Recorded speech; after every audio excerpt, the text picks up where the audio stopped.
受農曆新年長假嘅氣氛所影響咧，咁其實2月份嘅樓市交投的確有所放慢，不論一二手都稍為冷卻嘅。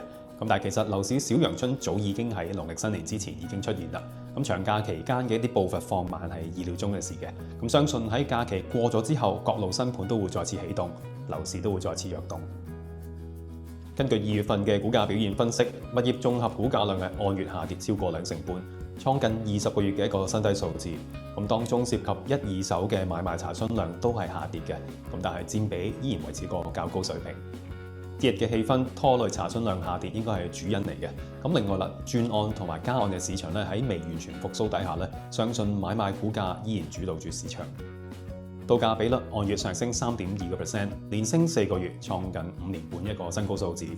咁隨住樓市進入上升週期，各種利好因素刺激底下咧，各持份者對市場嘅信心一直咁增強。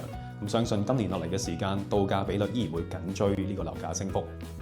一如之前預期，7份嘅財政預算案對短期嘅樓市咧着墨非常之有限，咁定係對1億元以上嘅住宅物業從價印花稅咧由4.2% 上升到6%啫。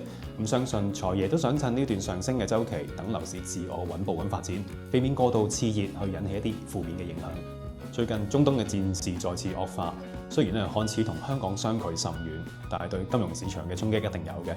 咁而對樓市，大家就要保持警惕啦。